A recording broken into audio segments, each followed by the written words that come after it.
Ladies, what relationship red flag did your mother point out that you dismissed until experiencing it firsthand? I had always rolled my eyes at my mom's dating advice. She'd analyze every guy I brought home like she was auditioning them for a background role in my life movie. So when I met Charles in the weirdest way possible, I was already prepared to ignore whatever insight she'd inevitably share. I met him last December when my flight got canceled due to a freak snowstorm. We were both stuck at this tiny regional airport in Wisconsin with about 30 other people and limited food options. While everyone was either furiously typing on their phones or staring blankly at the departures board, Charles started organizing an impromptu charades game. Soon he had half the stranded passengers laughing and actually enjoying this disaster of a day. I was impressed by how he could turn a crappy situation into something fun. We exchanged Instagrams before finally catching our respective flights, and started messaging almost immediately. Turned out he lived only 40 minutes from me. By our third date, I was already feeling that dangerous, this one's different vibe. About 2 months in, my mom came to visit for the weekend. Charles insisted on cooking dinner for us at my apartment. He made his famous salmon with lemon dill sauce and brought expensive wine. The evening was going well until he slightly overcooked the salmon. It wasn't even that bad, just a bit too dry. But I noticed how quickly he blamed my stove. "These electric burners are so unpredictable compared to gas," he said. Later, when he knocked over a wine glass, he immediately commented on how weirdly designed my glassware was. After he left, Mom helped me clean up. I was waiting for her to gush about how charming and handsome he was,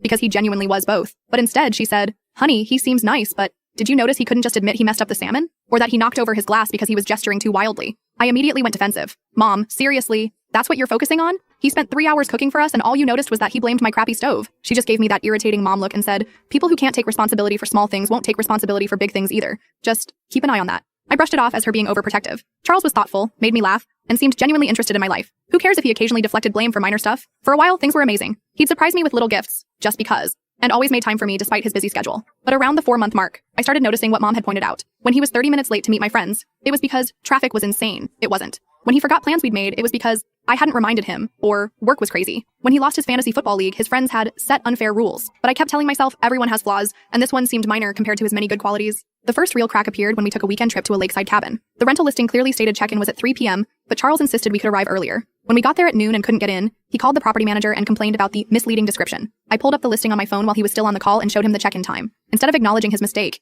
he muted the call and whispered, "I know, but maybe they'll let us in early if I push a little." They didn't. We spent 3 hours at a nearby diner where Charles continued to rant about the ridiculous policies and how the property manager was on a power trip. I felt increasingly uncomfortable as I watched him turn his own mistake into someone else's fault. That night, after a few glasses of wine, I decided to gently bring it up. I said something like, "Hey, I noticed you get pretty frustrated when things don't go as planned. Earlier today with the check-in time," he cut me off. "Are you seriously criticizing me right now? I was just trying to maximize our vacation time. Most places are flexible about check-in. This place is obviously run by control freaks." I was taken aback by his response and how quickly he got defensive. For the rest of the trip, there was this weird tension between us, and I found myself second-guessing whether I should have said anything at all. When I got home, I called Mom and reluctantly mentioned what happened. Before I even finished, she sighed and said, "Let me guess, he couldn't just say, 'Oops, my bad,' and move on?" That conversation has been replaying in my head for the past week. Yesterday, Charles texted that his car broke down because the mechanic didn't tighten something properly during his last oil change 2 months ago. Something about this explanation felt off, and I found myself wondering what else he might blame on others when things go wrong.